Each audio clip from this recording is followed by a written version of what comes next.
Chapter 28. You are now listening to the Chapter of the Architect with DJ Architect. What's going on, everyone? Want to welcome you guys to another chapter of The Architect. I am your host, DJ Architect. Here with me, of course, is the guest co-host, Big Kenny, Cannon, a place to be. What's up, Kenny? What's up? Chapter 28 and a place to be. So we have Veterans Day coming right around the corner. This is probably going to be launched a little bit, maybe after 1 or 2 days after Veterans Day. But nonetheless, we wanted to talk and speak about boot camp stories.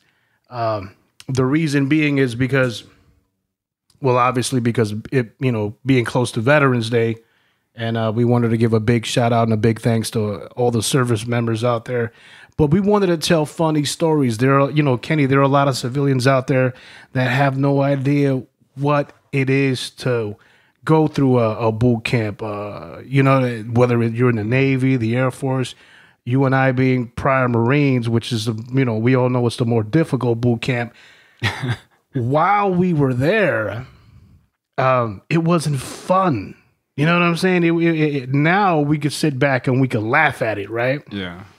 But, at times I sit there and I say, man, while being there and going through it, it was a miserable time. You know what I'm saying? Now, do you, you know what, before we get into the boot camp stories, Big Ken, so Big Sherm, which is another guest co-host for the Chapter of the Architect, he came up with a great idea. He said, you know what, I'm going to create this phone number and I'm going to have people call in and give their rants. And, for the individuals who are listening, the phone number is 1-833-RANT-FOR-ME. 1-833-RANT-FOR-ME. You call that number up, and whatever rants you guys have, and it records it, right? And then, So it records it, and then if it's a worthy rant and it's a worthy topic, then we'll go ahead and we'll talk about it here on the Chapter of the Architect. I like that. Just so happens it's better than if it's live, because you never know what kind of fucking crazy idiot dude you're gonna have, right? And it happened recently on Sway and Text thing. What happened? They had a chick there. I forgot her name. She's a top 40, like a Keisha white rapper girl. Okay, and people that would call in just to bash on her, talk mad shit, and then Sway was like, "Oh, come on, man, that's not next cool. call, bash her." Come on, man. He's like, "All right, next one." Then the third one was like, "Yeah, I really like your song," and he named off a song that was like Nicki Minaj's song. Oh, like no way! And then she was like, "Oh, but that's not me." That's like, So we ended up getting a phone call, I believe this past Friday, and we listened to it, and it's hilarious. So it's this individual calling up, and he's saying that, hey, man, I want to get on the podcast. And he goes on his rant saying that he's the best MC in the world. Mm-hmm. And it's really hilarious. For the record, I haven't heard it yet. What's that? So for the record, I haven't heard it yet. Yeah, you haven't heard it yet. So let's go ahead and play it so everyone can check it out. Hey, this is for Chapter the Architect, live and direct. This is MC, the Vastor, trying to get it in, man. The Vastor. Hey, I've just had a question, man. I mean, I put my catalogs up, and I've been like emailing you, texting you, trying to see why I ain't the one on your show, Chapter the Architect. Man, I'm the realest MC you ever heard, man. I got all and everything you need. I'm the king of all kings, man, of all 7 kingdoms, a.k.a. the king. And I've been listening to these people on your podcast and all that. Your podcast, I like it. It's legit. And I'm like, well, you know what? Maybe I should offer my presence on the podcast. And you know what? You never hit me back, man. I'm the illest, man. Whoa. I'm the illest. I promise it. You know what I mean? I'm listening to, your podcast. I hear the different celebrities or rappers or whoever they want to be. They ain't nothing compared to the kid, man. I'm the illest ever. I promise. No one can deal with the kid on the mic at all. He calls No himself one the can kid. do what I can do at all. I'm just trying to bring things to light. That's Allen Iverson, man. He's the kid. And it's like, you know, you got your podcast rocking and no one wants to respond to me, man. No one. And it makes me a little disappointed. Like, what the hell, man? Come on, dude. Jay-Z's. I mean, I ain't even speaking no names. No one out there could really put me under the booth, man. Because when I'm in the booth, I'm in the booth, man. I think I was born in the booth. I think my mom, He was born in the had me in that booth, man. The truth, for real. And it just don't make no sense. And I'm prolonging this situation. I'm trying to do what I do. I'm trying to, you know what I mean, bring light to the show. But you ain't even trying. What happened? Yeah. I mean, you won't even put me in the booth with, you and your peeps. And I'm trying. Look, let me break it off, man. I'm going to wild out on you. I'm going to wild out, man. Here, I got it for you. Knick, knack, paddywhack, give a dog a bone. Why you gone? I'm in your house slews all alone, trying to do what I'm doing. House shoes on my bone. Oh, hold up, man. I lost my mind, man. I'm bugging out. Okay, I'm going to tear it down right now. Jack be nimble. Jack be quick. Hey, check this out. Jack dumped over and burnt this. You already know what it is, so I cover the stick. So I'm coming there, and I'm about to do this with this. Man, like I said, please, man. Epic fail, bro. I'm expecting a phone call within the next 24 hours, man, because he's talking to the truth. He's talking to the guy He's expecting that's going to do it. I'm the guy that's going to bring that thing to the light, man. I'm going to bring everything to the light. I promise it, man. You know, and it's like starting to bother me, man, because, I'm out here in Cali. You out here in Cali. I don't even think I stay that far away from you. And it's just blowing my mind that you don't have the time to even put a local artist, one of the hardest artists ever. One of the hardest. Ever. Ain't none of those other artists. You hear everybody else on the radio. No contact information. It's nothing like this, man. Nothing. It's nothing. I do everything for nothing. You know what I mean? I come in there and you do the podcast with me. Not even an email. Jeez. And I'll light it up real quick, and then the world can see what we can see, and together we can see through the lights, and we can see everything that's going on. Together we're going to see through the lights. I promise it, man. I'm trying to tell you. I ain't making too many more phone calls, so in your best interest, I ain't making too many more. Might I'm going to back make with me. a few more. But And if you don't, I'm going to make sure you do. Yeah, I'll be at your doorstep, my dude. He's going to be at my doorstep. We'll open the door one day, and he's going to be sitting on your porch. MC Devastor. Wow. Okay, first of all, what's Devastor? Is it Devastator? Spanish? I don't know. Devastor. I don't know. I'm going to Google it. Sounds like he was drunk. I don't know. But I'm going to say, I hope he was drunk. what did he say? Knick-knack, paddywhack? He said, give a dog a bone. Something about your woman being home alone. Come on. So when you out, I'm at your home alone. He's going to be sitting in the dark. You're going to turn on the lights to your room. He's like sitting there. This dude said he was born in the booth. Jeez. The illest MC of all the 7 kingdoms. Is that what he said? What is he? What are we on? Game of Thrones over here? So MC Devastor. Listen. how do you spell Devastor? I don't know. What? Devastor. Devastor. I'm assuming. Devastor. I don't know if is he trying to say devastator? I don't know, but he said Devastor. Listen, MC Devastor, if you want to get on the chapter of the Architect, I would suggest that you keep calling and you keep hitting us with those dope ass freestyles. Off the hook. Yeah. Off the hook. Keep doing that. And they might even let you into a elementary school to like singing some nursery rhymes. You keep doing that. You keep calling. You keep hitting us with those dope ass freestyles. And we're going to get you on the chapter of the Architect. Yeah. We're going to make sure you can see the light. So Devastor is actually a D16 Devastor in 2008 was a music radar. Really? That it's a compact distortion that produces outrageous sounds you can't ignore. Yeah, because that sound he put out was outrageous. Yes. And you can't ignore it, like it says here. So you're going to hear it, you're like, what is happening right now? Hey, people exist like this? MC Devastor, once again, well, if you want us to get a hold or in contact with you, go ahead and put it on the rant. Give us an email or something so we can get back to you. Don't get upset because you haven't heard from us. Leave an email so we can get a hold of you. But I will say this. MC Devastor. Devastor. Illest of all the 7 kingdoms, a.k.a. the king. Listen, I would suggest that you keep calling, keep ranting, and keep hitting us with those dope-ass freestyle rhymes. Give us something to look forward to. Give us something to laugh at. That's off the hook.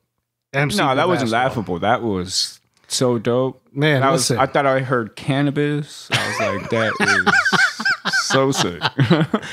Off the hook. So let's go ahead and move on. Once again, MC Devastor, if you want to get a hold of us, by all means, give us another rant. And then this time, leave your emails so we can get a hold of you.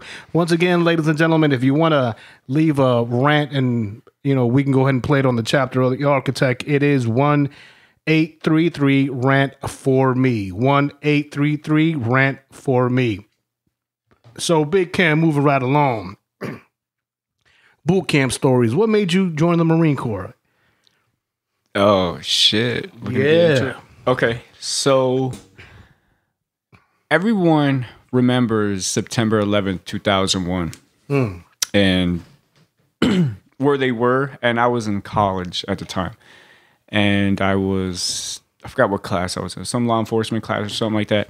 And we didn't even have class. We just sat there and watched 9/11. Wow. And we were all just like, holy shit, man, this is insane. Like, we didn't even know what it was. Right. We thought bombs went off inside. We didn't know airplanes even hit it yet. Yeah. We're just watching the buildings on fire and the smoke coming out and stuff. And then we watched it until they came down. Right. And man, I ended up the next day, I went to the Army recruiting office.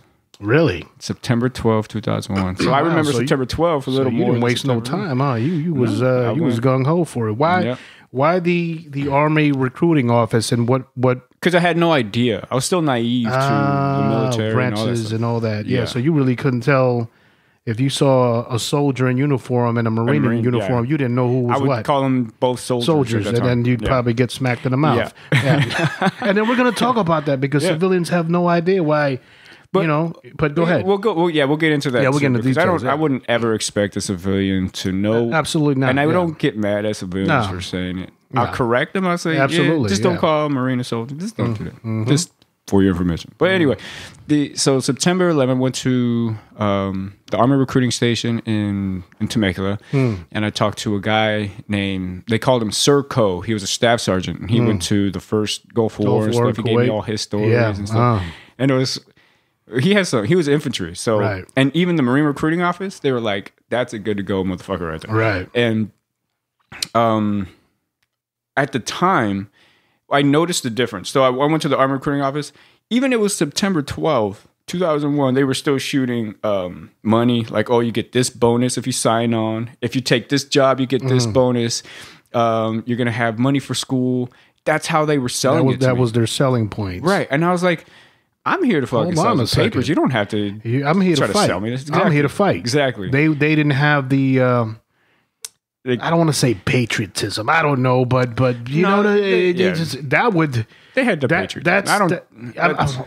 They're salesmen at that. Yeah, in that but office. You would assume people coming through the recruiting office is like, "Hey, are you ready to fight?"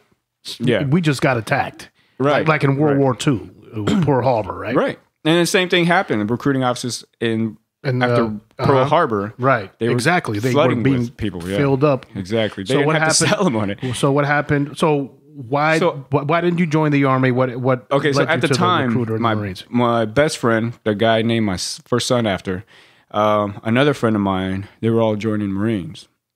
And one of them just said, "Hey, just check out the Marines." And this is after I went through MEPS with Army. With the Army. Yeah. Oh, so they put in time. They put in some time and money into it. Yeah. And then I went over to the Marine recruiting office, and then and they were like, "Yo, we ain't gonna offer you shit, but by the time you're out of boot camp, you can be a fucking man. And I was like, they called me out, so I was like, oh shit. But that's the way it's supposed to be, though. Yeah, I mean, don't get me wrong. You want the bells and whistles. You want the the GI Bill, all that good stuff. Yeah, you're getting that anyway. Yeah, exactly. But they're just being real with you. And I'm sorry, I didn't mean to cut you off. Go ahead. No, it's all good. Yeah. It's so I ended up signing with them as one thing I said. I was like, look, I'm here to fight, but I also want to look out for my future also.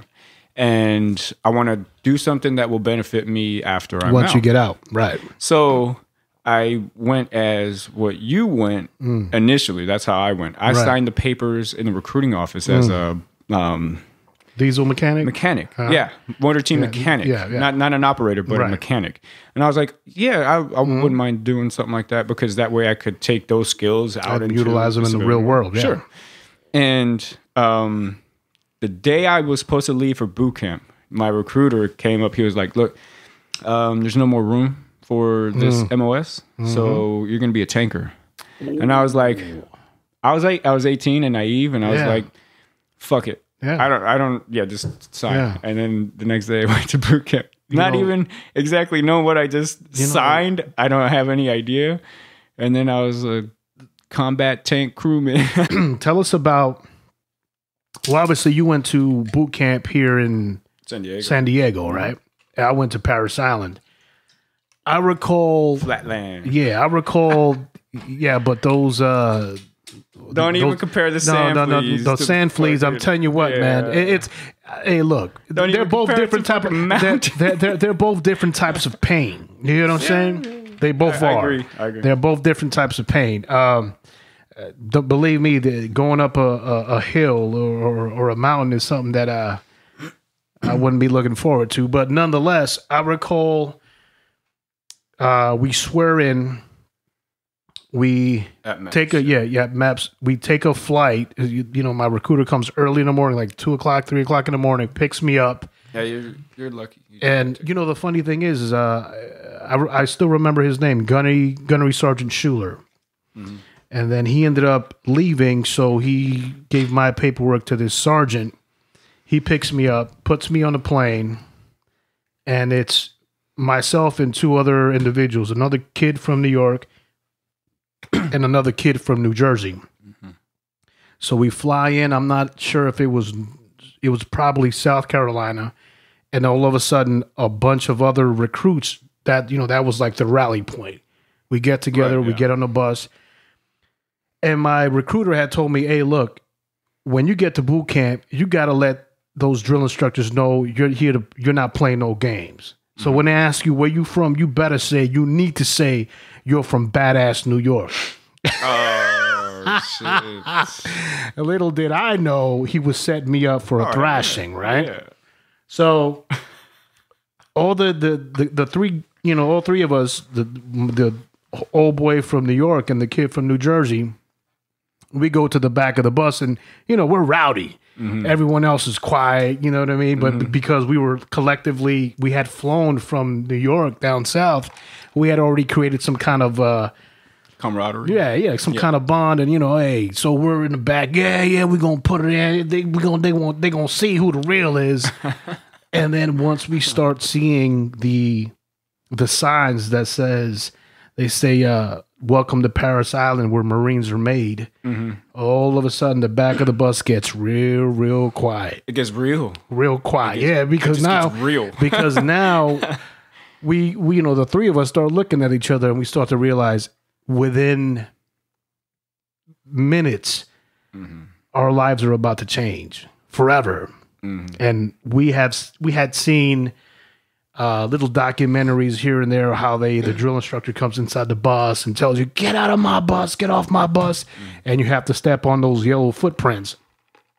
And then sure enough, the bus stops, doors open up, this sergeant comes in and starts barking. Mm-hmm. Get up, wake your ass up. Mm-hmm. And we start running off the bus. We get on the yellow footprints.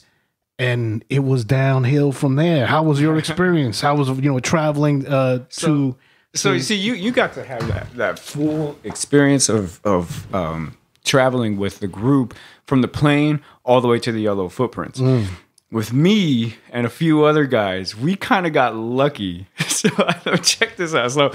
So we went from MEPS, and then we took a bus from MEPS to to San Diego. Marine Corps recruiting MCRD. MCRD. That's where you're they train Marines, right? Boot camp, yeah. So there's only like 6 of us on this bus, and we get there early. The drill instructor that came to swipe us up, he was still in PT gear, right? So he had no cover or anything. He just gets on the bus and he looks at all 6 of us. He was like, "You guys are ugly motherfuckers." Just like, and he gets, sorry. So let me back up a little bit. So I was gonna shave my head before I left. I did. Yeah, I figured I'm not gonna give him the pleasure. Most people did. Yeah. And but I didn't have the time because I was, I'm about to leave, so I'm with friends, I'm with girlfriends. So you still had your wig, dude. But I had long hair, and I let my friend who was in cosmetology practice dyeing color on my hair. Oh, so it was like highlights? Bluish, like bluish blackish, right? and it was long ass hair, and he looked at all of us. He's like, "You are all ugly motherfuckers," and he points at me. He's like, "What the fuck is that?" And he's not even yelling. He's just because he has that it's like he's just been yelling all day. So he's like, "Motherfucker." No, he's got that frog voice and his shit. voice is like hoarse. that. Yeah. Wow. And he's like, "What the fuck is that?" And I was like, "Oh my god!" And this wasn't a small guy. They made sure that this guy was on roids or something because he was huge, scary guy. And he was like, "Get the fuck off my bus right now!" And you just hear scrambling. Everybody's grabbing their bags. Everybody's getting off. And we're on the footprints and stuff. There's only 6 of us because we were early. Yeah. And he was like, so we were the working party. You know all those war bags that you got and shit? Yeah. I filled all of those up. Oh, so I was part of the working party. Wow. They're like, this goes in the bag, this goes in the bag, this goes in the bag. And you guys are going to do that 600 times. That's crazy. We made all that stuff. Wow. But the cool thing is, we got to watch all you guys get thrashed in the little booths. Right. And we got to see from the outside, we're just all like, no man. drill instructors in with us. We're actually with the civilian because we're a working party. Right, we're getting everything set up. Helping it, yeah. And we're just looking out through a little porthole type of hole in the wall. Portholes are windows. Like a small window, yeah. And we're looking at all the people, and then you just hear barking, hitting shit, just smack. And just people they don't know what to do. They don't know what to do. They're like, hold this in your right hand. And then somebody put it in their left hand and hold it up. And the drill instructor is like, your right fucking hand. And the guy's like, he's confused. He's like, what the fuck? I'm holding it up. What else do you want me to do? And he still has it in his left hand. He's like, is that your right fucking hand? Are we going back to elementary school? Fucking just shit like that. And you could see the look on his face. Me and this other guy, he was from Redlands. And we were just like, holy shit. I'm so glad I'm not out there right now because they are running around like chickens with their head cut off, just confused as shit. Just so the listeners know, the reason why they're 2 separate boot camps. So the boot camp I went to was Parris Island, South Carolina, and Kenny went to San Diego. The reason why that is because anyone who is east of the Mississippi goes to Parris Island. Everyone who is west of the Mississippi goes to California. Right. San But you Diego. have to add all the female recruits. They also go to Parris Island. That's right. All the female recruits too. Which says a lot about Parris Island. Well, nah, man. Parris Island. And it's funny because they call Marines, the Hollywood Marines. They call you guys the Hollywood Marines. Yeah.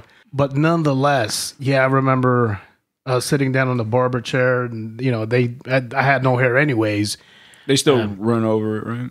Yeah, they still ran over it with the clippers. Yeah, they still did what they had to do, and getting our everything, our uniforms issued. And I don't know if you had the same problem, but I couldn't take a dump for several days after that. Yeah. I don't know if it was saltpeter that they were giving us. I don't know what it was, man, but no, I think it's nerves, a body possibly. shock. Yeah. I think it's just a body shock. Yeah. And I think we arrived on Paris Island like 2:30 in the morning. So yeah, see, and I got there like at 3 p.m. or something like that. My goodness, man. So that's how early we were, and that's why we were on working party. They even had to get us chow. Wow. So ladies and gentlemen, when you get there to boot camp, you get there to receiving, you don't meet your drill instructors. You meet an individual who was in charge of holding on to you and kind of marching you left to right to certain areas to get your uniform, to get your physical training gear, your PT gear, all the essentials that you're going to need, your toothbrush, your shaving kit, your socks, your shirts, everything you're going to need. They're in charge of making sure and protecting you, make sure nobody leaves. And that happens, that lasts for about maybe a day and a half. Then after that, then you meet who your drill instructors are going to be. Really? That's how it was that short for you guys? Yeah. It was probably... we got there on a Sunday, and we went, receiving was all the way to Thursday. Because you're standing in lines to meet all the ours like the accounting to make sure your bank. Ours was pretty quick, man. No, ours was probably because we had a Black Friday. Oh, that's why. Probably. And we went through Monday through Thursday was all like receiving paperwork and all that stuff. Yeah, you're standing in line for like 6 hours. No, man, that happened that night. That happened that night. As soon as we got in there. Oh, but you didn't sleep that whole time, though. We didn't sleep. Yeah. We didn't sleep till the next afternoon. Right. That's how it was for us. So, but we don't do any of the paperwork or anything until the next day. But we're up.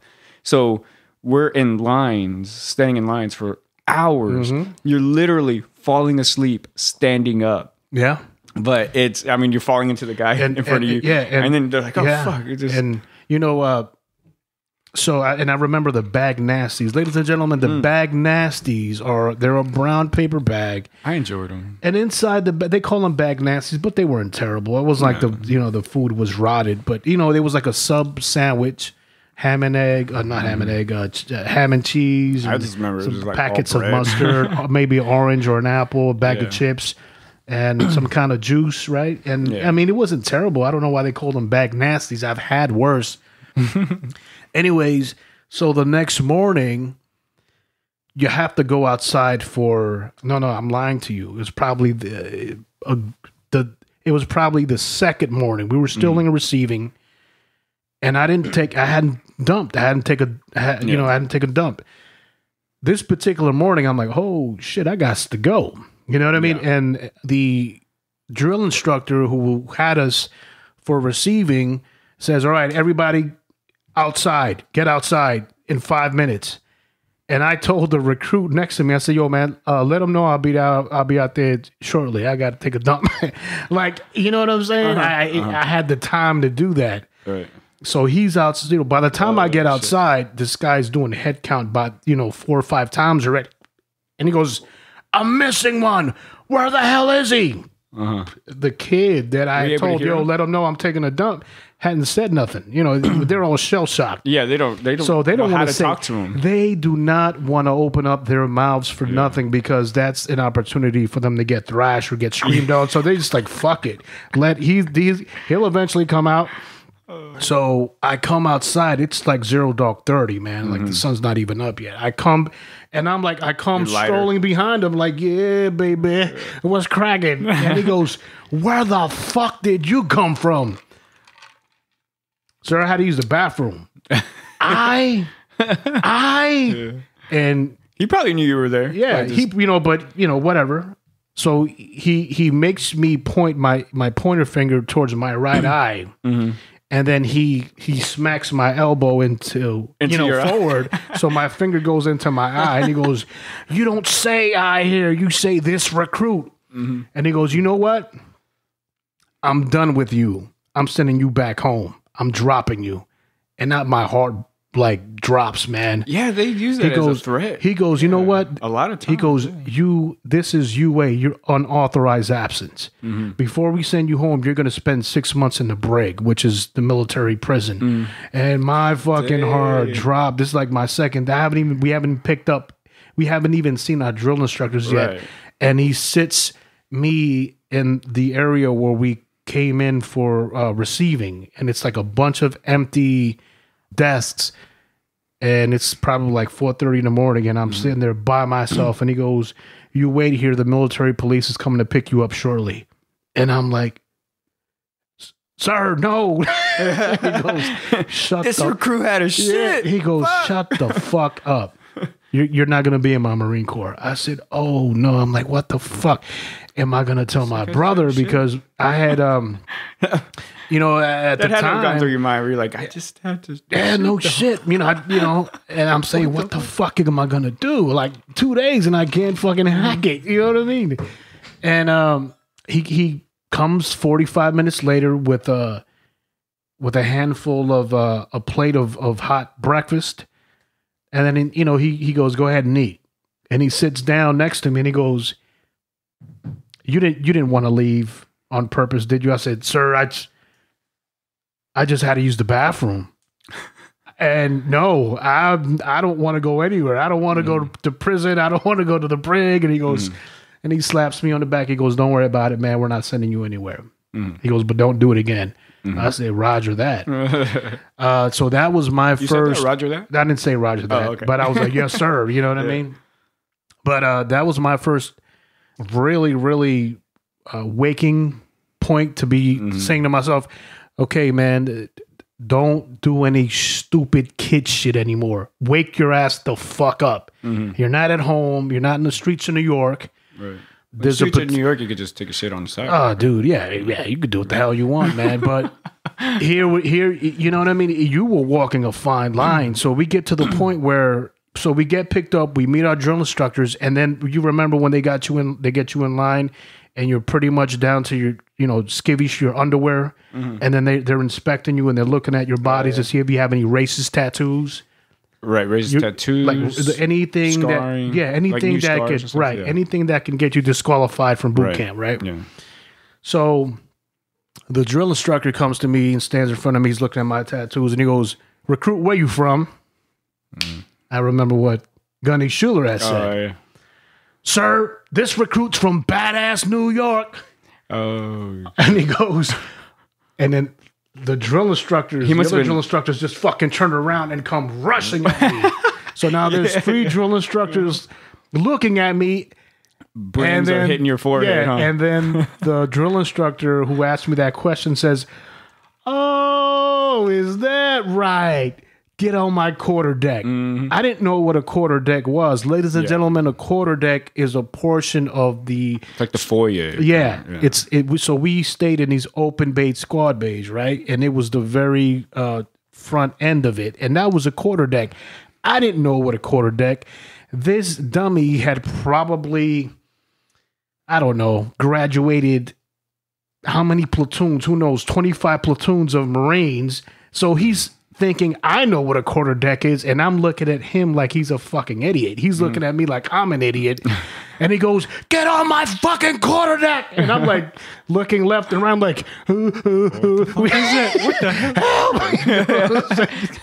And then he fucking grabs me by the back of my shirt and he goes, "Over there, stupid!" Yeah.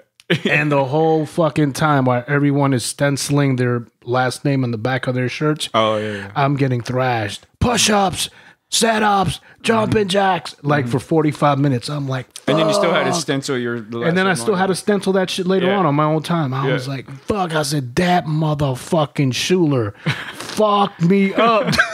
I would have wrote him a letter and just a big fuck you card. Man. That was my first ass whipping. But one thing I did learn is you could fuck up that particular moment, but you know, give it about a good hour. Not even. Give it about a good 25 minutes. Somebody else was going to fuck up to take away the negative light on you and shine it on them. Yeah. Do you remember your first thrashing? Man. Yeah.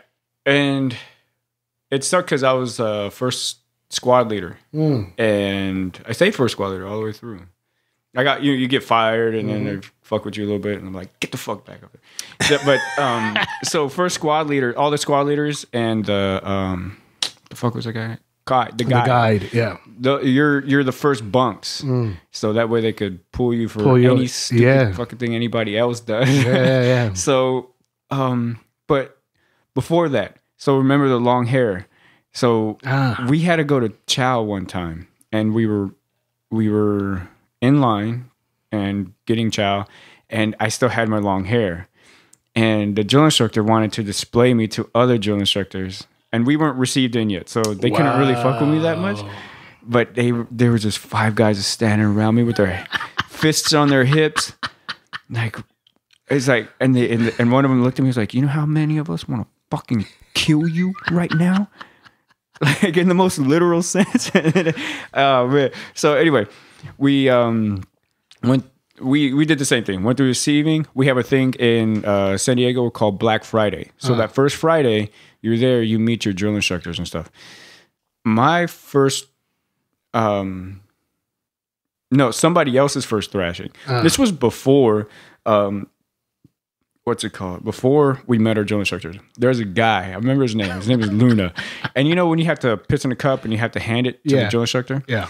What the drill instructor did, he would kind of confuse you. So when you go to hand him the cup, you just expect him to take it and then put it down. Right. He'll stop and he'll look at you first while you have it out, while you have your cup of piss out. Right. And he'll kind of stop, like hesitate, look at you, take a second. Yeah. And then he'll take it from you. He just wants to see how you're going to react. Yeah. So make sure that you just hold it out there. Right. And then this guy Luna, you expect when you hand something, they grab it, and that's you kind of live your whole life that way. Right. He goes out to give it to him, and then he kind of lets go and drops it, and it spills, and it hits on his uniform, trousers and stuff. He was like, get the fuck over there right now. Get the fuck on my wall right now. And we didn't see him. We didn't see him for like 30 minutes. And he came back and he was sweating like fucking profusely, sweating like I thought they threw him in a pool. Yeah, he was gonna pay the price. Try to drown him and then pulled him back because he was soaked. Like, if you jump in a pool with a shirt on, you can see all the way. He was soaking wet. Wow. And I think they had to take him away because they're still receiving. So technically, they're not allowed to do anything yet. Yeah. But no, he didn't fucking care. I would too, man. Did you fucking you drop piss on me, I'm gonna I'll kick you in the nuts, shit, man. Wow. So that was like my first like actual experience view. Yeah. Like, oh my, we all looked at him and all of our heads were just following him as he was walking by. He was like fucking heavy breaths, fucking sweating, crying. Wow. Boogers coming out. And he sits down and we're all sitting down Indian style. Yeah. Because and then they still wanted piss from him. So he sat down with us for like 15 seconds and just we're all looking at him like, holy shit, man. Wow. And they call him, Luna, get the fuck in the head. And he had to get back up and run back in there. Another 15 minutes later, he's still trying to piss in a cup. Man, I recall my first night that I had Firewatch. So, ladies and gentlemen, Firewatch is... I remember my first. You have to be... You have to... Somebody will wake you up and then you have to walk the open squad bay for 30 minutes to make sure, if there's a fire, you alert everyone. You tell the drill instructor. We did an hour.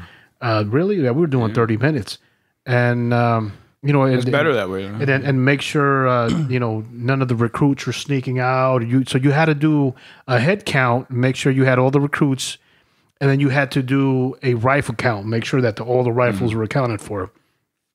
And I remember doing my Firewatch, walking around the squad bay and thinking to myself, what the fuck did I do? Why did I do this, man? I could have been at home right now watching the Wonder Years or some shit. You know what I mean? I was like, what the hell? I think kind of the good thing about Paris Island is you're away from society. I was going to say that. I was going to mention that. You guys... We got to watch SeaWorld's fireworks every night. Oh. And we got to sit there and be like, society's right there. Civilization that is terrible. It's right over that wall. Seeing the fireworks every night. So, ladies and gentlemen. Sometimes I would stay up just to watch the fireworks. And so, the San Diego Marine Corps Boot Camp is adjacent to SeaWorld and right next to the airport. Yeah. So these poor bastards were watching airplanes take off while they were doing flutter kicks and sit-ups. Take me with you. And fireworks. There have been times where recruits went UA and they would be found at the airport. And, it's the stupidest thing because you're in a military uniform with no name tag. It doesn't say your name. It doesn't have your rank. It doesn't have U.S. Marine, so everyone knows you're a recruit. You're not going to go anywhere. You know what I mean? But you're right. I think the isolation of being in Paris Island, you didn't have that heartbreak of temptation thinking, man, goodness. You know what I mean? You couldn't see life in action when you're sitting looking through a window. Fuck. The funny thing is they used to tell us, go through boot camp Sunday to Sunday. And it was because every Sunday you were able to go to church. And then for those, I believe it was 2 hours, was it? Was it 2 or 4 hours? It depend on the... Yeah, it was like an hour and a half. Yeah, like 2 hours, right? You were able to go to church and you didn't... Within those 2 hours, you could either go to church or you could stay at the squad bay and work on your uniforms. That's what I did. Yeah, right. Do whatever. I would go to church, brother. I was a praying recruit. I'll tell you that. And I remember the kid from New Jersey that had came with us. That first Sunday, we go to church, and he's to my right, and then the other homeboy from New York is to my left. And the kid from Jersey on the right hand side starts crying. Well, they're like singing some kind of hymn, and he starts crying. And I said, "Hey, man, what's the matter, man?" And he goes, "Man, he's not talking to me." You know what I mean? He's just like bawling. And what week was this? This is the first Sunday. This is the first Sunday. Come on, man. This is the first Sunday of recruit training, man. And all of a sudden, he gets pulled out of the church by some recruit, by some drill instructor. And that evening, while he's away being counseled, the drill instructors tell us that we have to now do fire watch duty, and then we have to do what's called suicide watch. Is where his bed is now in the middle of the squad bay, and one recruit has to constantly walk around his bed, his rack, to make sure that he doesn't commit suicide. The next morning, the kid's gone. And, right, yeah. And then I remember, we had a couple like that. and I remember. So now you have to walk your fire watch, and then you got suicide watch. So you're up for separated 30 minutes. It's not a whole block. So you might sleep. You might be asleep at 10:30. Wake up 11 o'clock. You go to sleep 3 o'clock. Hey, wake up. Suicide watch. You're like fuck. And I remember walking around this motherfucker. I'm like, bitch, I thought you was hard, man. You supposed to talk about Jersey, that bullshit. Get the fuck out of here with that bullshit. Sopranos and all that bullshit. It's probably and I'm looking at this motherfucker, and he's over there sleeping with a fucking angel face smiling. I'm like, this. He's probably thinking, I'm getting now. Yeah, this motherfucker. He didn't last one fucking week, man. That's crazy, though. I was like, fuck. Yeah. I remember all those Sundays, I never went to any churches or anything. Because I wanted to stay. I was kind of scared because it's like if you go and then you're back later unaccounted for whatever reason. You was like, hey, I don't want no motherfucking mistakes. I don't want no misunderstandings. I think 1 or 2 different Sundays I went to a Buddhist temple because one of a rackmate, not my rackmate, but a guy that I ended up, hitting it off with. We became the brothers and stuff. And then he was Buddhist because he was Vietnamese. So I went to the Buddhist temple with him like 2 of the Sundays or something like that. Because he would always go alone. So he was like, fuck, I'm always going alone. It's kind of scary to be out there by yourself. Yeah. And then some random drill instructor could see you and swipe you up and shit. Because there were several times because you had a march. Yeah. And it's like if you're not marching, if you don't look like you're marching when you're by yourself, they get looks you, like man. you're taking couple your times time. we got lit up a couple times. Hey, God damn it! Like, he said it's weird because other drill instructors running around with their own platoons and shit are yelling at him from across the street. Hey, I know you're not taking your fucking time, and he's like, what do I? Should I jog? Should I run to the Buddhist temple? What do I do? So I went with him a couple times just to get out of the squad bay, I guess. You know, and it happens, ladies and gentlemen. These drill instructors, they abuse the recruits. You know, whoever says that doesn't happen is a liar. Yeah, they'll gut check you. Oh yeah, they with the way you had to hold your rifle and stuff. If your fingers aren't correct. Oh yeah, they would walk around with this wooden brush and then use the back of the handle and hit the knuckles. I remember this one particular time. After when they say lights out, ladies and gentlemen, that means that you as a recruit, you don't have to worry about a drill instructor. But you do have to worry about your platoon commander walking in, and if you're on that podium, you have to do proper everything. Etiquette. Yeah, exactly. Yeah. Oh, that's man. it. You have to do it right. Yeah. He walked in on me a couple times on my watch, and it's fucking so intimidating when you see the shiny bars on their collar, the rank, and then you're just like, oh shit. And you have Good to evening, report. sir. Yeah. Recruit Parks, blah, blah, blah, blah. And I remember I said something, and I said one wrong word out of that entire Whole greeting. thing, and he was like, why'd you mess up right there? And I was like, don't tell me, man. Come on, man. Just one word. I missed the word. That's it. And I corrected it. Man. Like, yeah, that's intimidating, man. Yeah. You know, and then you still have to go through all the stages of learning the knowledge of Marine Corps histories, customs, and courtesies, weapons. Or is it 10... 12 11 general orders. Yeah.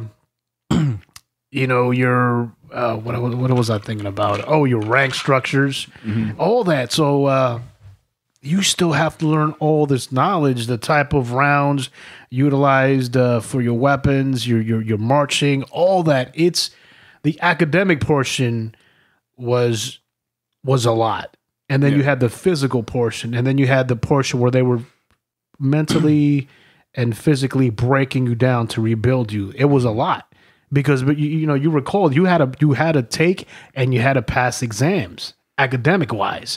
And I remember for that I was, look, man, I'm a brute.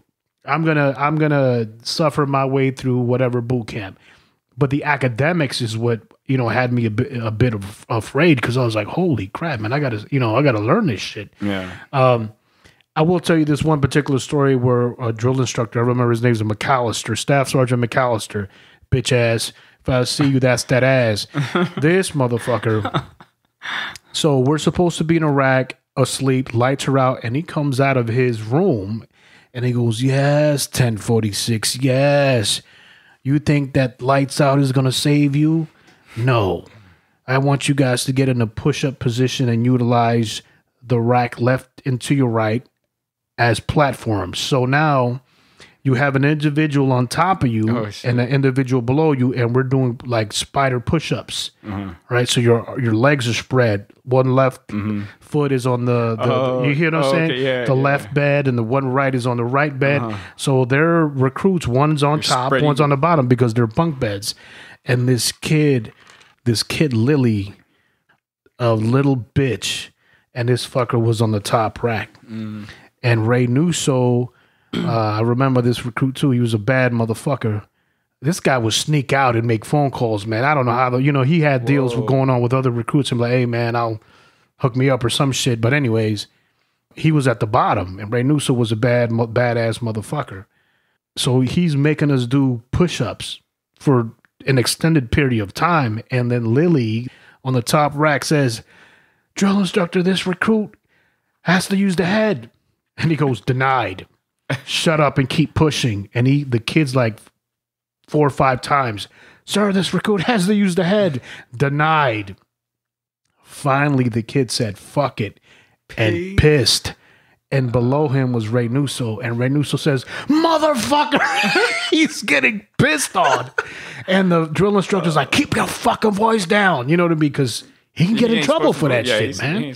He can get in trouble for that shit, man. But Lily ended up getting his ass whooped by Ray Nusso several days afterwards. He got his, I'm not going to do it now, but I'm going to catch your ass. He ended up getting his ass whooped, man. But you know what? I recall those were probably some of the best nights of sleep I ever had.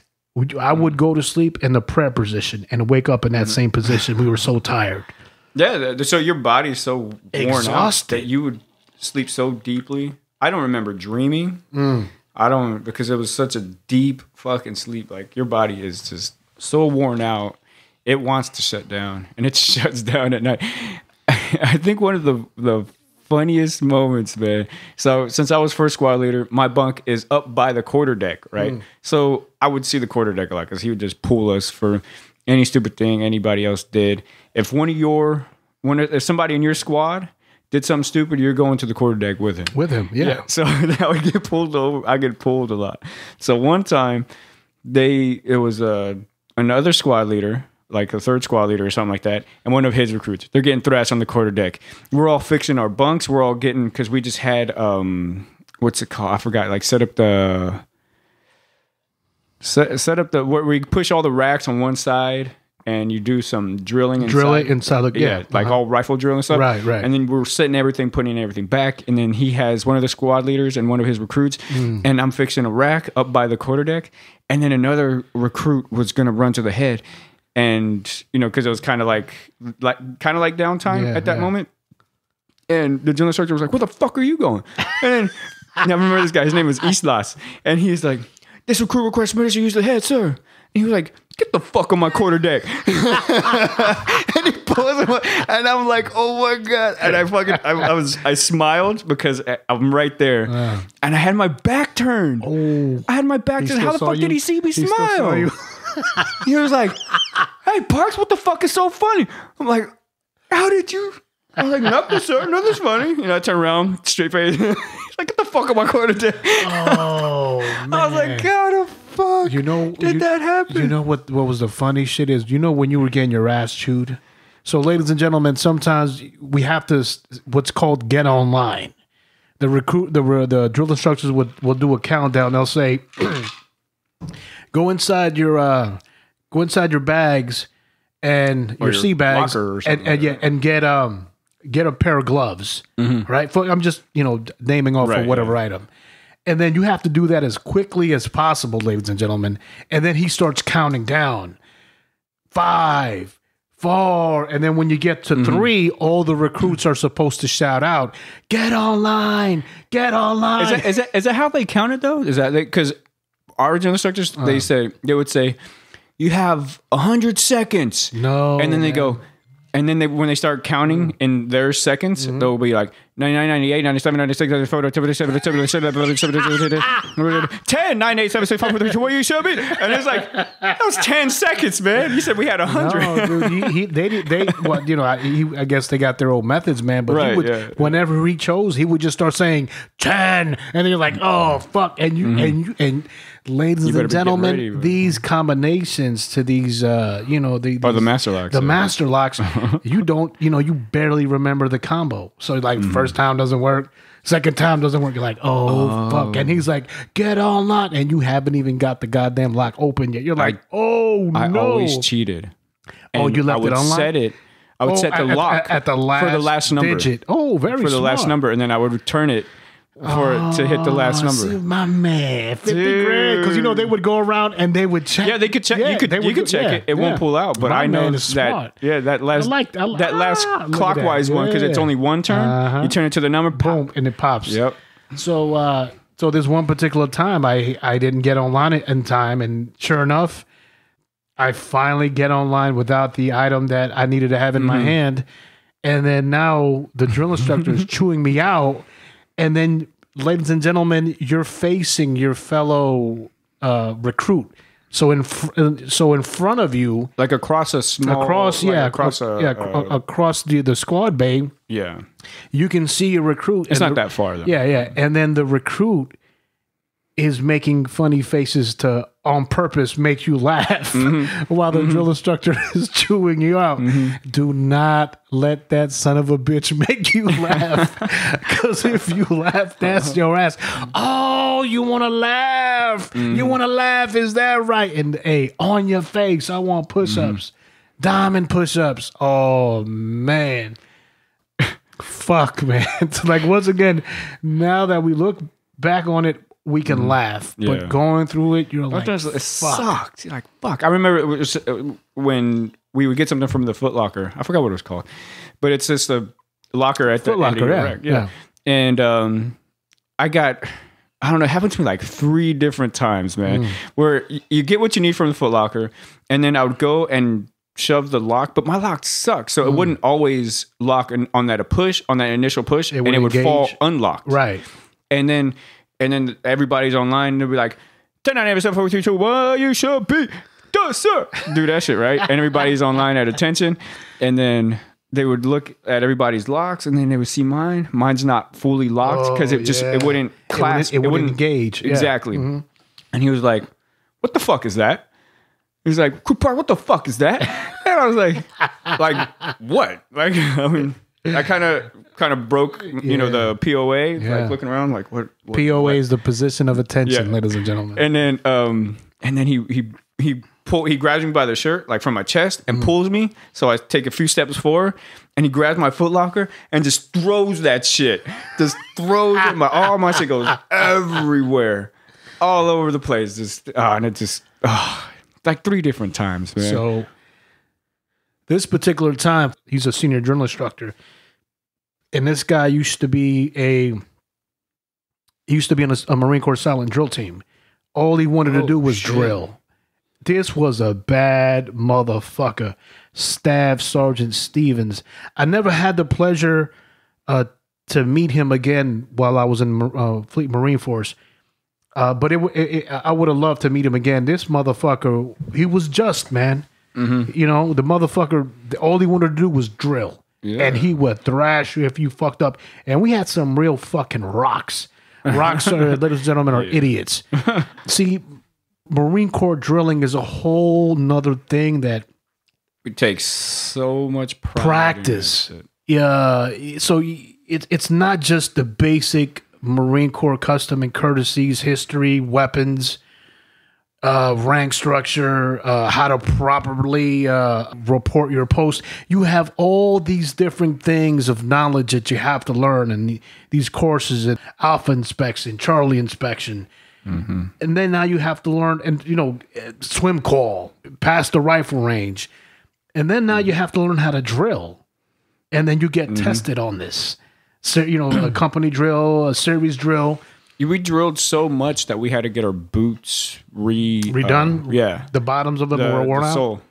Because you're doing so much pivoting and turning and everything. Everyone had to get this. In 3 months, if you now think about it, there was a lot to learn in 3 months, man. A lot to learn. Yeah, it's a lot to go through. I remember in boot camp. So, ladies and gentlemen, in boot camp, what will happen is as you go through these 12 weeks of boot camp, the further you go on, these evolutions, all of a sudden you'll start your swim call. You got to pass the swim call. All of a sudden you start picking up these other recruits that failed that portion of boot camp. Right. So they get held back. And they hop back in where they left off. Exactly. And they'll hop back in with you. And that is the last thing. Go ahead. Could I jump in? Oh, because we had a fucking shit bag that he would not do any of the what's it called? Any of the obstacle courses. And how do I say this? He was scared to do what was it called, the ladder to heaven or something like that, or that where it's just wooden planks, and it's going like all the way high up, 25, 35 feet high, and you gotta crawl over and get to the other side. Yeah. He wouldn't climb up that thing. He was like, and I remember I was talking to him in the head one time, and there's no doors when you're taking a shit, and so I'm taking a shit. I saved my shits for nighttime before bedtime. I would hold it until it's time till lights out. Yeah. And he was in the head too, and I was like, "What the fuck is wrong with you, man? Like, just do that shit. Just do it. If you get hurt doing it, then you get hurt doing it. Right. Whatever. Just try it." And he wouldn't do it, and he was just, oh my god, man. We would all get so pissed off at him. It was just unnerving, man. I couldn't take it. So that's the type of people that you would end up picking up, though. Right. He ended up getting dropped. We ended up picking up other people that were hurt. Yeah, hurt is one thing. Yeah, if you get and then you're doing it. And then people would fail the rifle qualification. People would fail the swim qualification. So, ladies and gentlemen, when you would hit that evolution, that portion of boot camp, all of a sudden you get these stragglers that come in and, hey, we got a new recruit, blah, blah, blah. Then, hey, what's going on, man? Hey, yeah, dude, I got hurt, or Right. You know, I've been here. You know, we would be on training week 9, and they've been on the island for 14 weeks, and I'm like, fuck, man, because they would, you know, for whatever reason, especially injuries. They would have to wait that long to recover, and they would be on that. That would be to the point where they're like, "Man, if I fail one more time, I'm out of here." Or they would be like, I can't fail again. I'm not going to stay here another week more than I have to, because it was hell. It was living hell. Let's be honest. And then everyone was like, "Fuck, I don't want to fail." Yeah. Did you ever get anybody that was a fat body? Yeah, man. Yeah. And it's like they came in with just too much weight, and they just had a they would, and it's funny because they would like a month. So they would put we called it the PCP platoon, pork chop platoon. they would spray paint their gray sweats with red lining. That way, you know, you would go to the chow home like, hey, that's a fat body. Don't give him any fucking dessert. Yeah. You know, he gets a salad. Exactly. No dressing. And then speaking of fucking dessert, our senior, for whatever reason, he was on that. He wanted us to win, you know, get the best physical agility, you know, to score. So he says, when you go to the chow hall, do not get any dessert. And then the guide is in line, and then he goes to, he says no dessert, and then the guy behind, which is a recruit, says, why not? Or our senior doesn't allow us.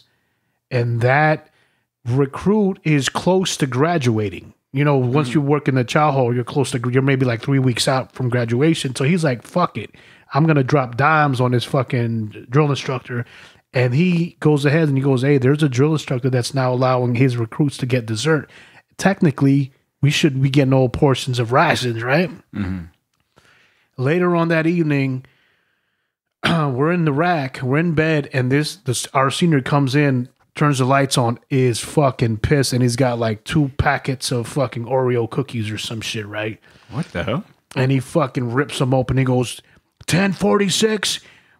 You want to motherfucking betray me and tell everyone that I'm not allowing you to eat dessert? You want fucking dessert? Eat. And he grabs the fucking cookies and he fucking throws them on the ground and like spread underneath people's beds and shit. And like, so there's things called ghost turds, ladies and gentlemen. you know ghost turds, right? Uh-huh. Ghost turds are like little pieces of cotton or like cloth. Dust bunnies. Right? That get collected and whatever have you. You can make a blanket out of it. Yeah. So he says, eat, and cookies are all over the floor. And people like, you know, recruits are like, what? Eat, goddammit, eat! And motherfuckers quickly eating Oreos.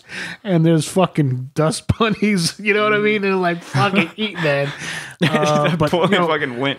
I remember we had a fat body. And he was losing fucking weight super fast. He had like hanging skin and shit. Oh, no shit. And so he was doing good, but one day, I don't know how or what happened, but we did breakfast, and everyone gets their shit. You know, when you go through a line, you just kind of stick your tray in there, and just give me this, and give me that, and this. It's not until later in boot camp. So this was like later in boot camp where you say, no, I want that shit right there, and I want that shit right there. Because in the beginning, you're so scared, so struck, you're just like, give me whatever. And you just stick your tray in there, and then the recruit behind there's like, what the fuck do you want? Tell me what you want so I can fucking put it on your tray. Right, exactly. And then, so, but we were later in boot camp, and then our fat body guy, he was our scribe, and he ended up getting pancakes with syrup or something like that, but he wasn't allowed to get that. And then the drill instructor, he was talking to all of us. He was saying, hey, when you guys are done, we're going to do this. And he was like, what the fuck is that? I was like, Ortiz, what the fuck is that? And he was like, okay, everyone listen right now. Everybody get the fuck up. Let's go. We're done. And the guide had just sat down. Didn't even have a moment because, you know, the guide gets as the last one. Last one, yeah. So he didn't even get... He was like, fuck this. He grabbed like one spoonful and threw it in his mouth. No way. And then while everybody's getting up, he just like started eating. And then he was like, he got up and had to throw all his food and then put the tray up. And then we were outside drilling. Damn, that sucks, man.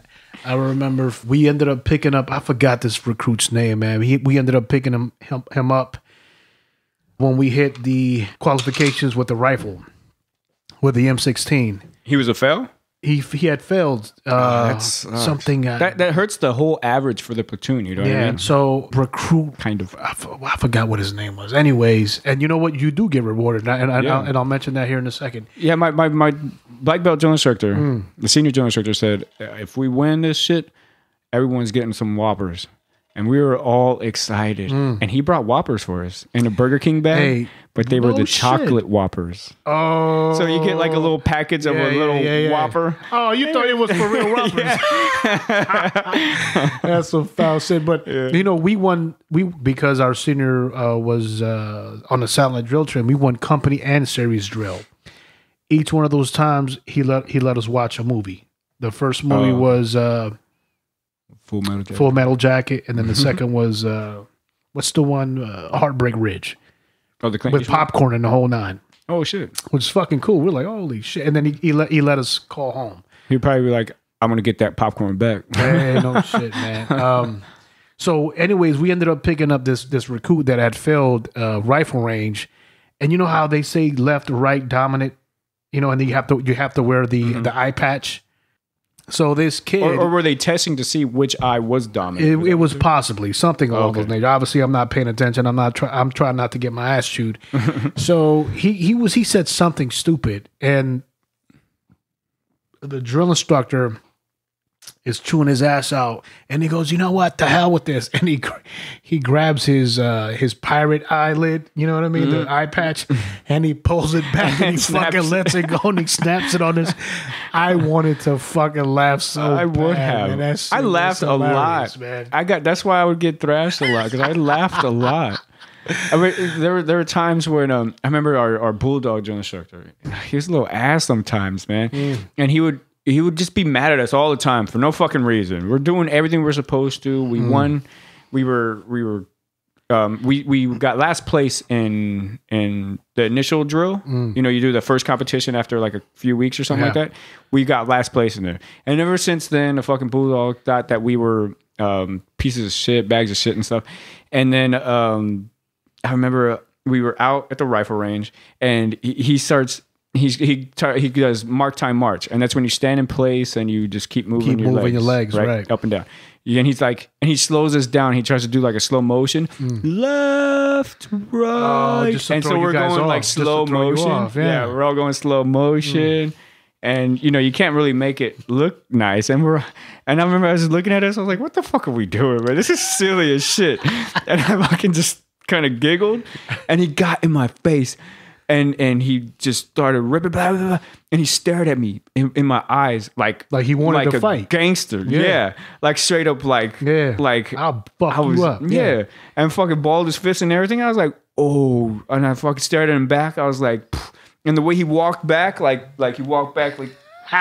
still looking back at me. I was like, holy shit! I never wanted to fucking fight somebody so much in my life till that point right there. Hey man, he was probably trying to egg me to do something. So he can fucking. He's like, touch me so I can fuck you up. And we used to have this. One of our drill instructors was Staff Sergeant Elder. He was a sniper, but this motherfucker had no rhythm to save his fucking life. So when he would have to march, he was a sniper. Marine Corps sniper, scout sniper. Okay. Yeah, that was his MOS. Oh shit. So when he would have to march, his cadence would be left. Left, right. Like the dude had no rhythm and would throw everyone's footsteps off. And he would get this one time. He got pissed, man. He goes, God damn it! You know what just do it. You know what I mean? Yeah. Like if they say, like call him left march or something like that, and they say it on the wrong foot. You know what the fuck? I mean, you just do what the fuck you're supposed to do. And it's like you're not calling it totally you want service drill? How the fuck you don't know how to march? And we're like, Dick, you're calling the fucking cadence. You fucking. But you know what? But to counter that, if you have too much rhythm, there was a platoon. There was a black senior drill instructor, and he had like. He could sing like left, left, left, and But I talked to the platoon, and they told me, they were like, it sounds good, but it's hard to stay in step. It throws you off. It's hard to stay in step because he's prolonging prolonging some of the commands, and it throws off their timing. Yeah. See, a lot of civilians that never been through boot camp are listening to us saying, "What the fuck are you talking about?" But you have to go through it to understand. And drill is a bitch because you get your ass fucked up many, many, many times because of drill. That's it. I'm tired of you motherfuckers. Let's get in the sandbox. Fucking sugar cookies and the whole fucking sugar cookies are when they make you roll on the fucking sand left and right and you're covered in fucking sand and they call you a sugar cookie. In Parris Island, I remember this particular time we would go on these runs, right? And in the morning the sand fleas are out and about. And here goes the drill instructors, and they would spray off on their skin so the sand fleas or mosquitoes wouldn't get on them. And like a DEET or some sort. It was like an off. It was like a spray, right? Okay, yeah. And I remember our senior Staff Sergeant Stevens would be laughing like, you can't get none of this, huh? You want some of this 1046? Nope, you're not gonna get none. And the motherfuckers had an eagle eye because you could be at the back of the formation and they would catch you scratching if you or fucking like or if you kill them. There was one recruit where he had to dig a grave. He had to dig a grave for a fucking sand flea, and they would say 1046 sand fleas got to eat too. You shut your trap and you let them eat. Like, or I heard that they say one where it's like, sand fleas have been training Marines for so many years, 240 years. Hey, man.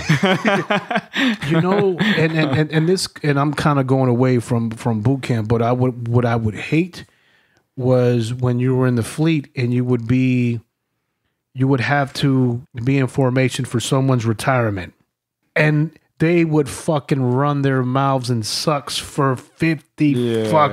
When I was young, and so what they tell you is when times change, stop bringing us back to your fucking. I'm just saying, man. No, I know. But they always when they're talking, they always go back to their time. The secret is, especially if you have a rifle and if you're at parade rest, is not to lock your knees, because after a certain, especially if you're in the middle of a parade deck out in the asphalt. It gets hot. You start to sweat, and then we would make bets on who would how many Marines are going to fall out. Yep. They would lock their knees, so when they would faint, they didn't have any reaction time. Their knees would be knocked. Their knees would be locked, and they would just fall back. Bow. Yeah, my first witness to somebody passing out was at the MCT graduation. I don't know. Somebody thought that it would be a good idea to fucking talk to us for an hour. And it's MCT, man. MCT is what, 3 weeks or? Oh no, man! It was 4 weeks. 4 weeks out. It was 4 weeks, yeah. And but 3 of it is you're out in the field, in a field in the wilderness, and doing land navigation, and all that shit, man. And I remember that for that ceremony, it was just somebody fell back into me, and I had to catch him. Did you ever have that oh shit moment while you were in boot camp? Oh fuck, dude! I broke the level or the barrier of what I thought I was capable of doing. Did you ever hit that threshold? Yeah, it wasn't until the end. Yeah, we had a thing called the Crucible. The Crucible. Okay, so you guys called it Crucible too? Yes. Okay. Because what year did you go to boot camp? May 20th, 2002. Because my school, even though I went September 12th, 2001, the school that I wanted wasn't for months out. It was 6 months out. So it wasn't for 6 months after. And then I went in 2002, pretty much through summer. And then, so it was hot as shit. Yeah, especially in San Diego. I went in, was it 98 or 99? I graduated June 4th. I know that. I got there March 10th. I graduated. Has it been that long? Goddamn. Yeah, 98 or 99, man. So was it the Crucible? Was that your all shit? Give me the exact moment. So you're going up that last hill. Was it Reaper? Was it the Reaper? Yeah, I think so. Yeah. And it's this Reaper's it's a hill, right? Yeah, it's the name of this hill, and it's steep, and somebody broke their ankle, and they made it there and they broke their ankle and they had to get discharged. Fucking crazy, right? That sucked. But not in my platoon, it was another platoon. But we walked by him as they were attending to him, like medically and stuff. Yeah. So everybody's walking by him, like looking at him like it's a car accident. So we're all looky-loos and shit. Yeah. And then the drill instructors are in between everybody and like, eyes front, shit like that. They didn't want to see it, so get spooked or something. Absolutely, I don't know. But so I think it was at that moment where it was on the way up, and it was like, this is it, man. Yeah. Holy shit! People are like damn near passing out. Man. I have somebody holding my pack. He's holding my pack. I'm just you're pulling him. I was up. trying to take some weight off of him. Yeah. Another guy fucking grabbed somebody else's pack. So this guy has 2 packs walking up, fucking hard charger right there. So I had 2 rifles, and I'm holding the guy that I'm holding his rifle. Yeah. So that's Fuck, you're taking up. Yeah. Shit, man, 40% of his fucking weight. I guess. I don't know. It sucked though. And the thing about it is, at the time, rifles, you had to sling them. Before we went to our first deployment in Iraq, myself and my homeboy Joseph Farrell, we were smart enough where we went out to Oceanside and we bought these 3-pronged slings where you could the 3-point them. slings. Yeah, the 3-point slings where you could put them in front. And I recall we were doing workups to go to Iraq, and this bitch always got to be fucking haters, bitch ass master sergeants. Back in my day, we didn't have 3-point slings. It's like things get better. Technology gets better. Exactly. So he sees me and my homeboy. We're both sergeants. He sees my homeboy Farrell. We got 3-point slings. So now we can freely move our left and right hands and utilize them for momentum, which makes you more effective. Yes. What is that? What is wrong? And with then with these, when you sling the M16, you're shouldering it. And then once in a while it slips off and you have to put it back on your shoulder. It's a pain in the ass. Like a girl with a bra, you see all exactly, right. Perfect example. And then he starts complaining to the first sergeant, hey, look at the Marine Corps, they out of regulation. Yeah. And then the first sergeant says, hey, it's new equipment. And he goes to him, we're going to get issued those once we hit Iraq. You know that, right? And he goes, let them use it. They spent their own money, let them use it. And me and my buddy Farrell was like, yeah, bitch, shut the fuck up and shoulder your fucking, you know what I mean? And the thing about it was that he didn't even have an MC because they rock M9s. And I'm saying, what the fuck are you bitching at? You hater. You're a fucking hater. But I had 2 breaking points, man. One point was I could never, the obstacle course, I could never make it to the top of the rope. You know what I mean? Oh, okay, yeah. I think it was my 3rd week. I finally fucking got to the top of the rope, and I was like, oh, shit. So that was like, I was like, oh, shit. You built up the strength. These motherfuckers are breaking me down and building me up. And then it was the fucking crucible. And it was, I forgot how many miles it is. So you get limited rations. And I remember, we're in the middle of the hump. We're probably on mile 5 or mile 6, and you have all this weight. And then the thing about it, ladies and gentlemen, so what they do is they make you, the whole time you're wearing these camis, but it doesn't have U.S. Marines on it. It just has your name, and it's just like it's like on a stamped piece of paper. That morning, towards the end of the crucible, they say, okay, change over, put on your new camis. And those are the ones that have your last name, and then it has U.S. Marines on it with the emblem assembled. And you're like, you put that on for the very first time, and you're like, oh shit! But then you have like these 8 or 9 miles still to go with all this. You're on like maybe it's a 2 or 3 day evolution with limited rations. You're fucking tired. You're humping everywhere you go, and you're doing all these exercises, and then you got about another 8 or 9 miles to go. But the fact that you could look down at your uniform and it says U.S. Marines is enough to get you through anything, and you start the march. I'm at probably mile 5 or mile 6. Something like that, yeah. And I'm like, the Lily is to my left, the bitch ass kid, right? And he's doing the whimpering shit. Yeah. And I'm like, and ladies and gentlemen, what, us as Marines, and I'm thinking I think any branch that's going through some tough shit, you suffer in silence. You know what I'm saying? Yeah, because you suffer together. Yeah, yeah. You're going through it together. Yeah, you're going through it together, but you suffer in silence because the moment you hear weakness, it spreads like wildfire, and mentally it breaks you down. So what you do is you keep that shit to yourself. Your soles could be bleeding. You could have blisters up the ass, but you're fucking grinning, bear it, and you keep that shit inside. And the kid is fucking, and I'm like, shut the fuck up, because it's affecting my mentality. So I blocked the kid out. And I don't know if you've ever seen Rambo: First Blood. At the very end of the movie is this song called "It's a Long Road." It's a long road when you're all, and I just keep fucking singing, humming that shit in my mind.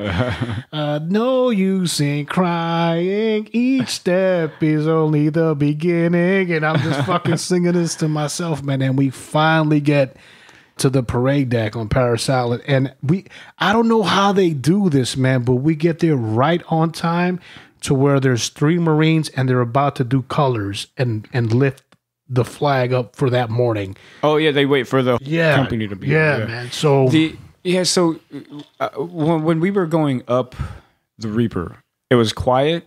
No, we weren't singing cadence or anything. We're all just going up, and all you hear is just the footsteps of everybody.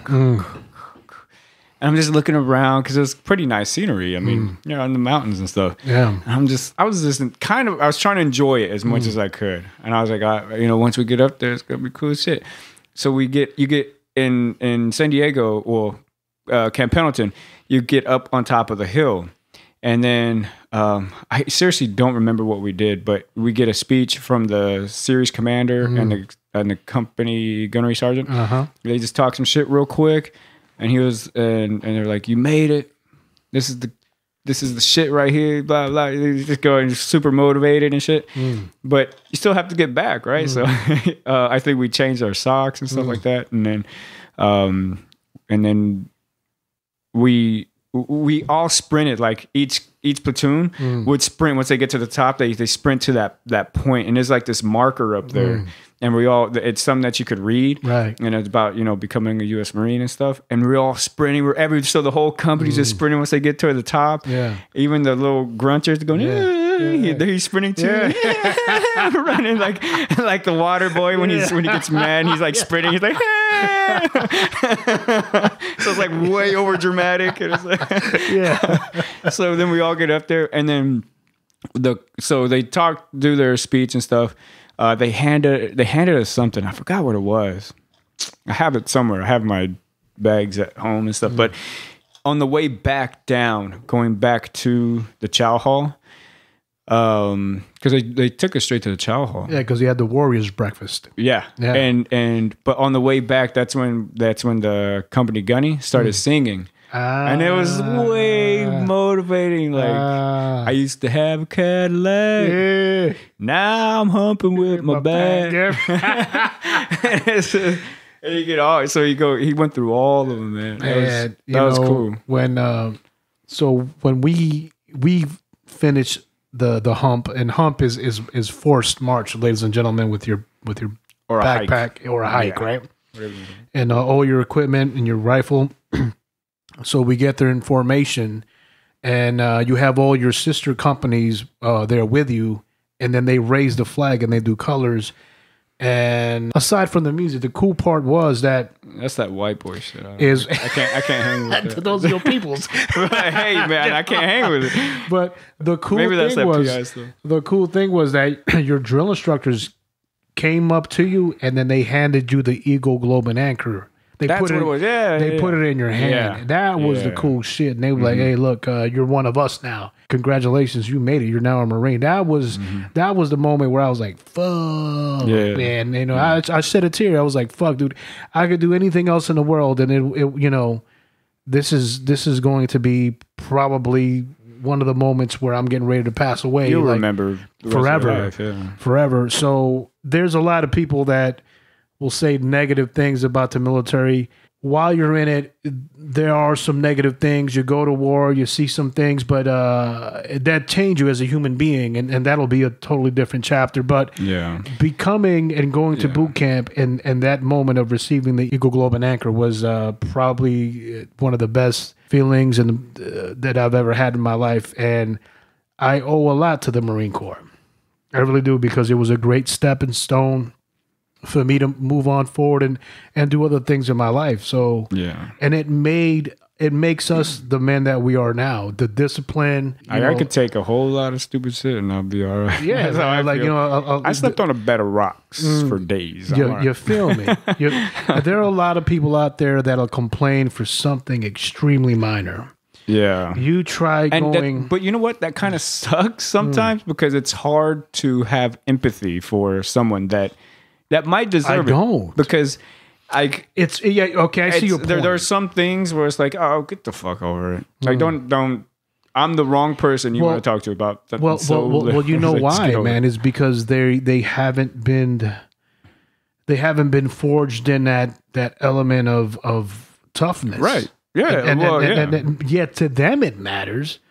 And I'm not, and I don't want to ignore their feelings and saying, man, your feelings are not true because they are true. Right. You know what I mean? Well, that's what I'm saying. To that person. Yeah. But exactly. To us, they're like, listen, man, go 60 fucking days without running water.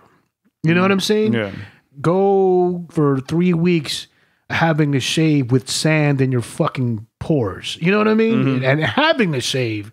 Or the fucking company commander saying, yeah, you better shave. Yeah. Well, God damn it, I got razor bumps, man. Yeah, you know what I mean? Like, go through those fucking struggles where you're eating MREs for fucking 3 months straight. You know what I mean? Go through those fucking struggles of shit, man, of getting no fucking sleep.